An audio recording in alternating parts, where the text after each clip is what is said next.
Bangor, Maine, where we are broadcasting for pilots and ground crew of Dow Field and starring Jack Benny with Mary Livingston, Dennis Day, Rochester, yours truly, Don Wilson, and our guest conductor, Abe Lyman.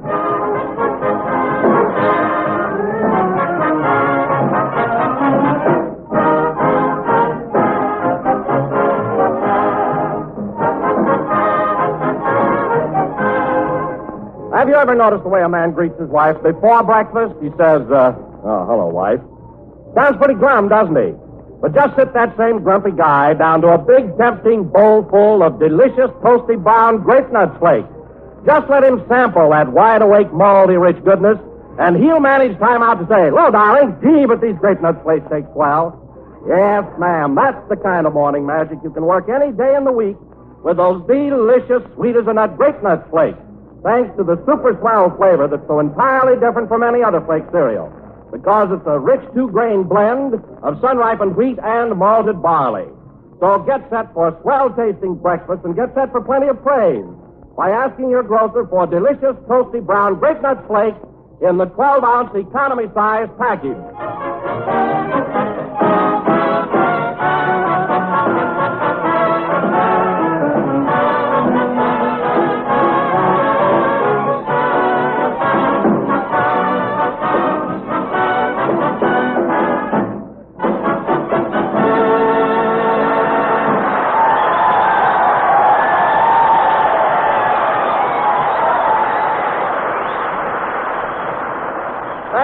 Me and my buddy played by the orchestra. Now, ladies and gentlemen, from the Bangor Opera House in Bangor, Maine, we bring you a comedian you'll get a big bang out of, Jack Benny.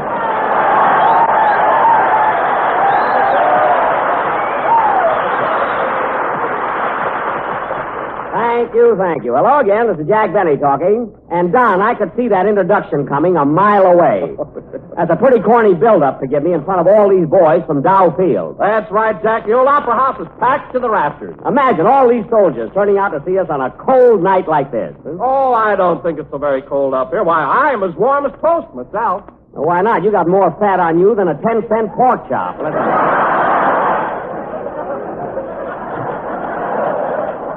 No kidding. Now, wait a minute, Jack. I'm not so fat. Oh, no? I wish I had a nickel for every time your girdle had a nervous breakdown.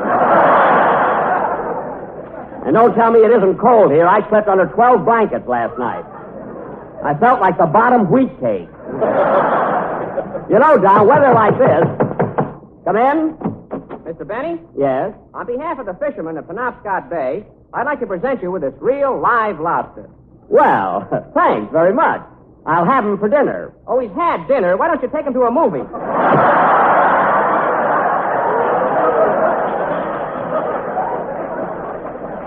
Isn't that sweet? A live lobster. Everybody's so nice up here. You know, Don, I'll never forget that reception at the station when we arrived.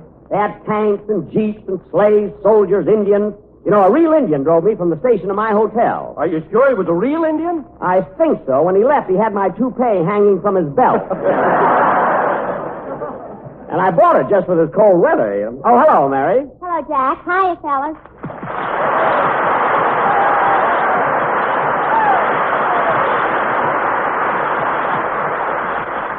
Well, Mary, here we are in Bangor, the easternmost city in the United States. Yeah. Just think, a few weeks ago we were in sunny California, and here we are on the rock-bound coast of Maine. Yes, ma'am. Boy, what a walk. We didn't walk, we took the train. But you know, Mary, the way we've been traveling lately, we're gypsies. Regular gypsies. That reminds me. I wish you'd quit playing your fiddle every time we stop off at a railroad station.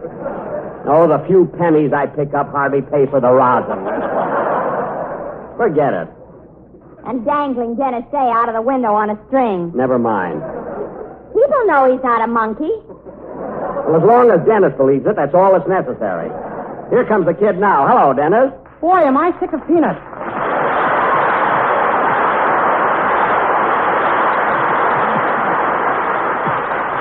That's it, Dennis. Tip your little red hat. And listen, kid, you don't have to live on peanuts. While you're up here in Maine, eat seafood. Seafood is what this place is famous for. Well, personally, I think they overdo it a little. What do you mean? Well, I ordered breakfast this morning, and the waiter brought me an order of clam and eggs. Well, that's what I mean. Everything is seafood here. Yesterday was my birthday, and they brought me a codfish cake with a candle on it. What? I don't care much for codfish, but the candle was delicious. Well, Dennis, I didn't know yesterday was your birthday. Why didn't you give me a hint, and I'd have gotten you a present? Well, gee, I wrote you a note and went up to your room at the Bangor house and pinned it onto your pillow. Oh, was that your note? I thought it was from the chambermaid, and I sent her a bottle of perfume. Channel number 5. That's Chanel number 5. This was Channel. It came straight from the Penobscot River.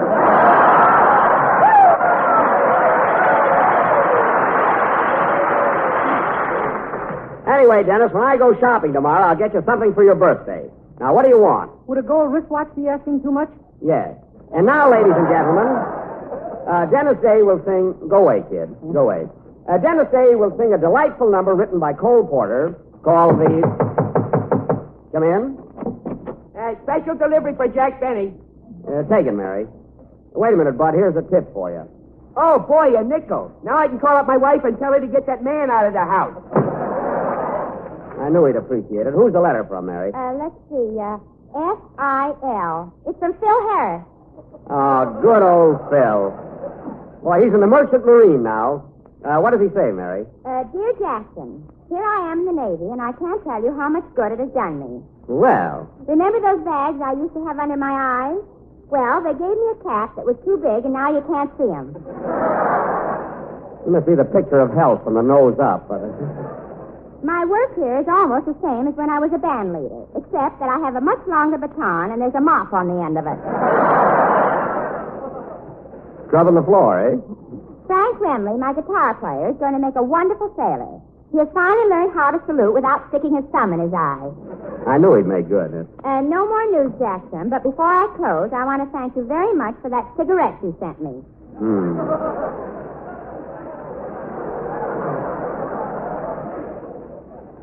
Me and the boys enjoyed it very much. What's he talking about? I sent him a whole package of cigarettes. Happy New Year and love to the whole gang from Barnacle Phil the Sailor. And if you're listening in, Phil, Happy New Year to you and all the boys at Catalina.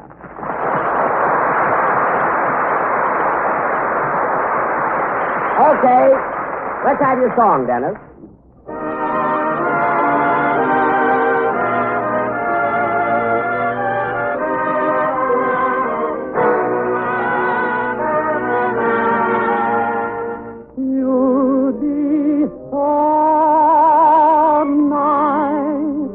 Come home to. You'll be so nice by the fire, while the breeze on high sang a lullaby. You'll be all that I could desire under stars filled by the winter, under an August moon burning above. You'll be so nice, you'll be paradise to come home to and love under stars filled by the winter, under an August moon burning above. You'll be so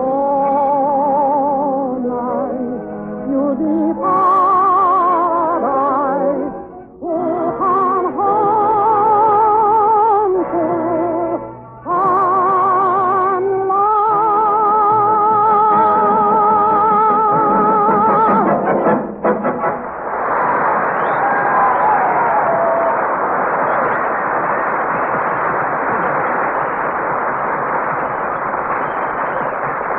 and That was You Be So Nice to Come Home To, sung by Dennis Day. And very good, Dennis. Thanks, Mr. Benny.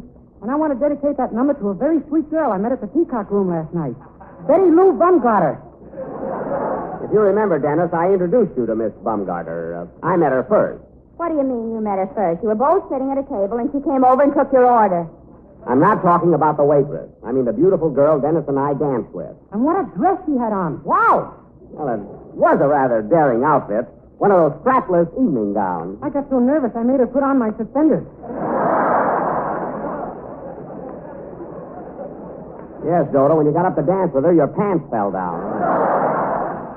Anyway, Dennis, you owe me for half the dinner. What about the cab fare for taking Betty Lou home? I ought to pay half of that, too. No, Dennis. You remember, you didn't ride with us. I took Betty Lou home alone. Oh, yeah? That wasn't a spare tire hanging on the back, brother. What? Were you peeking through that window, Dennis? I never saw so much kissing in all my life. Now, wait a minute, young man. I never kissed Betty Lou once. I mean the cab driver after you fell asleep. Oh, so that's why he wouldn't take a tip. Well, anyway, kid, we'll straighten out what you owe me later. Now, where's Abe Lyman? It's about time for a number. I've been looking all over for Abe, and he doesn't seem to be around. That's funny. He knows the program starts at 7 o'clock. And you think that... Oh, here he is now. Hiya, Jack. Sorry I'm late. Hello, fellas.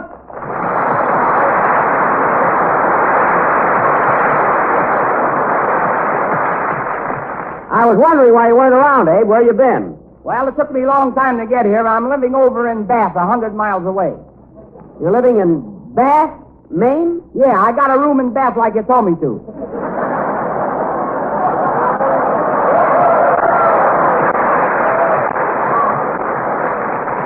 I told you to get a room and bath. And. I met at the Bangor House at the Penobscot Exchange. Well, ain't I the big jerk? You certainly are. Believe me, from now on, when we're traveling around, I'm going to write everything down on a piece of paper and give it to you. Who'll he get to read it to him? Oh, Abe can read. He can write a little, too. Say, Abe, how do you like it up here in Maine? Huh? Well, you know, I've never been here before. Well, it doesn't take him long to get acquainted. Get a load of those 3 girls he brought to the show. Where? Wait till I get my glasses. Oh, yeah, standing in the wings. Yeah, I like that tall one there. Hello, honey. Hiya, sweetheart. What's that? That's the electrician. The girl's on the other side. Oh, yes, 3 girls. Yeah, well, I got to hand it to you, Abe. You're a regular Casanova. Casanova? Yeah. Say, is that Lou Nova's brother? Yes. In a way, only Casanova was more of a wrestler than a boxer, you know? Anyway, Abe, isn't it a thrill for all of us to be broadcasting way down east in Maine? Maine in the wintertime, with its snow-covered hills, its rivers frosted by Mother Nature, and snowflakes fluttering down on the peaceful countryside. Ah, you're right, Jack. And there's only one thing more beautiful than snowflakes fluttering down from the sky. What's that, Don? Great nut flakes fluttering from the big 12-ounce economy-size package. And everybody loves them, Jack, because they contain iron, niacin, and vitamin B1. Snowflakes? No, great nut flakes. Oh, I see. And I tell you, Jack, it's a real thrill when you wake up in the morning, rush over to close the window, and feel them beating against your face. Great nut flakes? No, snowflakes. Oh, of course. Snowflakes. And when you jump into your clothes and rush downstairs, what do you find waiting for you on the breakfast table? A nice big bowl. And what's in that bowl? Fish flakes. Snowflakes. Grape nut flakes. I'll get fired for this. Yes, ladies and gentlemen, a bowl of toasty brown sweeters and a grape nut flake. 30 years in show business, and I had to make a mistake like that. Play, Lyman. Thank heaven I got a little chicken farm in Waukegan.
the main sign song played by Abe Lyman and his orchestra and with a vocal chorus by everybody in the audience. Boy, could we have used Rudy Valley tonight. Say, before I forget it, tomorrow night you and your band and our whole gang are giving a show for the boys at the Boston Navy Yard. Tomorrow night? I thought you were all going to stay up here and go bear hunting tomorrow. No, I went bear hunting yesterday. Had a lot of fun, too. Fun. Tell him what happened. Tell him what happened. Nobody's interested. Oh, I am, Mary. Now tell us all about it. Well, Oh, it seems that Jack Thomas, Miss Baumgarter, a new fur coat. I did not. So he bought a gun and went out to bag a bear for his bag.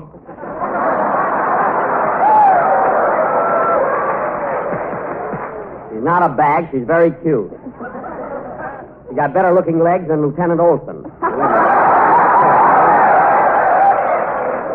I heard about that, fellas.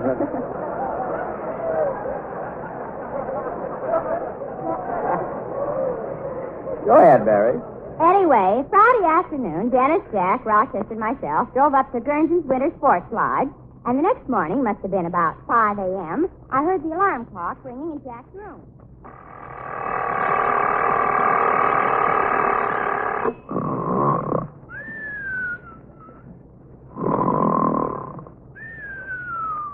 Holy smoke, it's 5 o'clock already. Mr. Benny, wake up. Wake up, Mr. Benny, wake up! As President of the United States, I hereby promise Hetty... Oh, hello. Hello, Dennis. What's the matter? If you want to go out bear hunting, we better get started. Yeah. Gee, it's chilly this morning. I bet it's below zero in here. You sure look funny, Mr. Benny. The cold cream is all froze to your face. Yeah, I feel like I've been varnished. Well, I might as well take my morning shower. A shower? There isn't any hot water. What do I care? I can take it. Well, here goes. I tell you, Dennis, there's nothing like a cold shower to wake you up in the morning. When are you going to get underneath it, Mr. Benny? I wouldn't get under that thing for $1 million. Well, that's that. Come on, kid. I'm hungry. Let's go out to the kitchen and have breakfast. Anyway, fellas, after breakfast, Jack went over to Rochester's room. Had an awful time getting him awake. You could hear Jack yelling at the top of his voice. Rochester! Hey, Rochester! Come on, Rochester. We got to get going. Rochester, wake up. What time is it, sugar?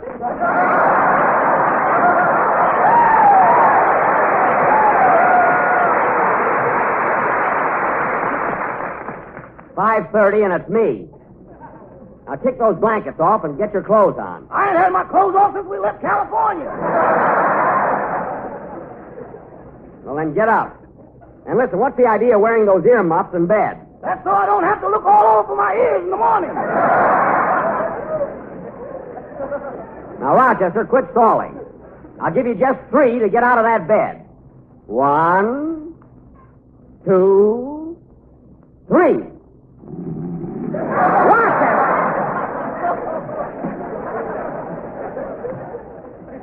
If you don't get up right away, I'm going to put you under a cold shower. That does it. Yeah, come, boy. I thought so. Now, hurry up. We're all waiting for you.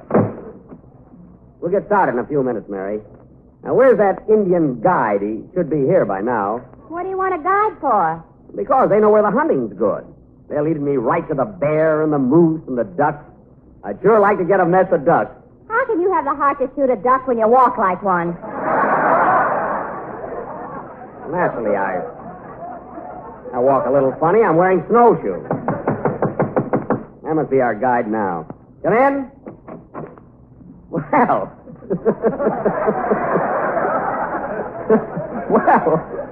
Well, hello there. You want 'em, Indian guide? That's right. What's your name? Why, me Chief Leaping Goose. How? How? De do.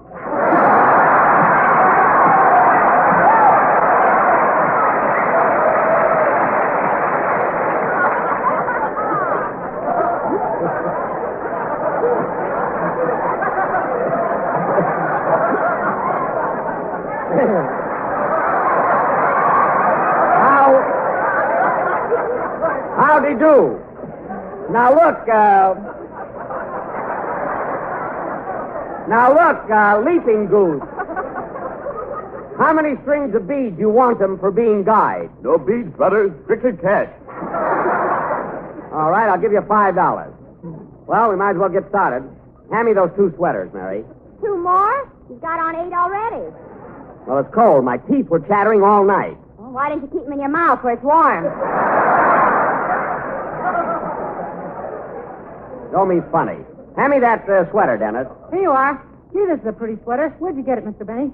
It's one Lana Turner wore in a picture. I admired it, and she sent it to me. Well, somehow on you it doesn't thrill me. Not supposed to thrill you. Now, where's that Rochester? Oh, Rochester! Yes, boy! If you don't hurry, we're going without you. I'll be here when you come back with a candle in the window!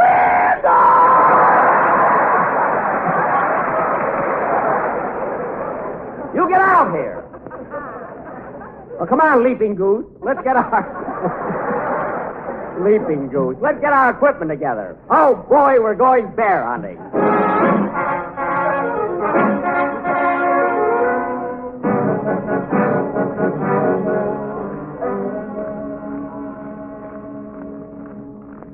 Hey, we've been walking through the snow for 3 hours.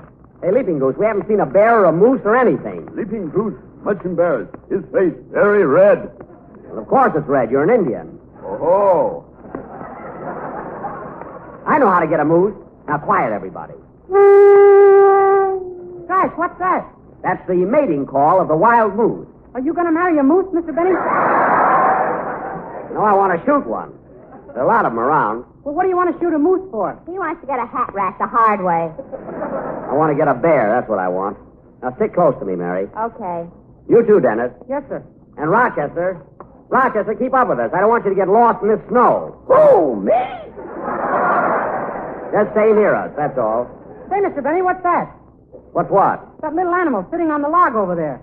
Well, I'll be darned. It's a mink. I think that's a skunk, Jack. It is not a skunk. Oh, boy, inhale. Well, I'll be darned. Run, fellas, run for your lives.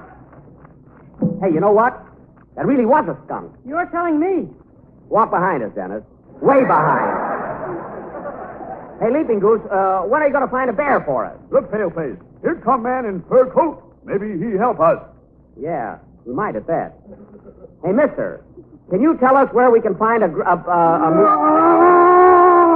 in a fork? That's a bear!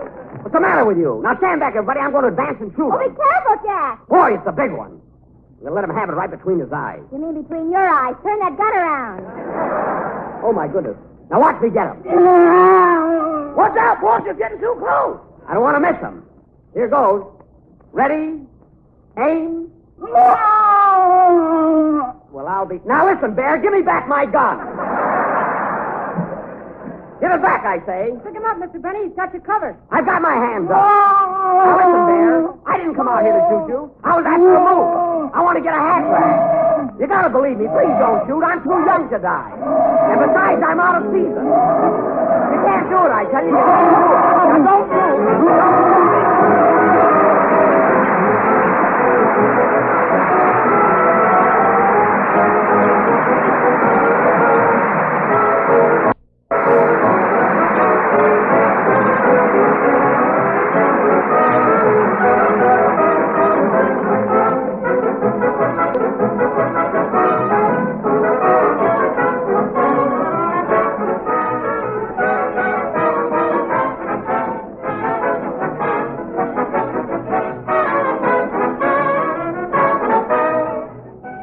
Friends, have you ever noticed how proud Grandma feels when she sizes up Junior and says, my, how he's grown? Well, we feel very much the same way about delicious toasty brown grape nut flakes, because, boy, how they've grown. Why, the increase in your purchases of grape nut flakes during the past 3 years has been more than that of all other ready-to-eat cereals put together. And there's a reason. In fact, 2 big reasons. First, it's the malty, rich, sweet-as-a-nut flavor of grape nut flakes. Second, it's the grand nourishment you get from grape nut flakes. You see, they're a whole grain cereal, bringing you important vital food factors you find in the natural whole wheat, plus extra vitamin B1. Essential food values recommended as part of your daily diet by our National Nutrition Program. So for delicious, nutritious breakfast, serve tempting, toasty brown Grape Nut Flakes, America's fastest growing breakfast cereal.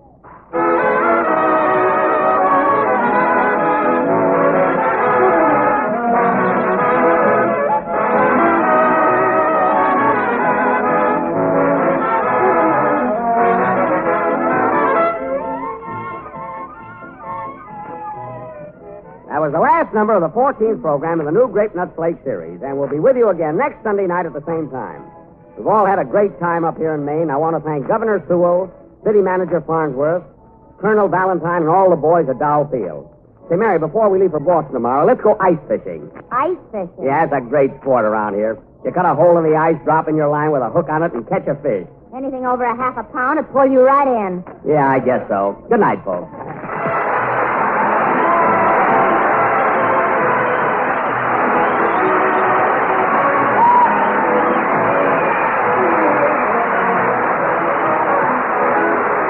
The Jack Benny program is written by Bill Mara and Ed Beloit.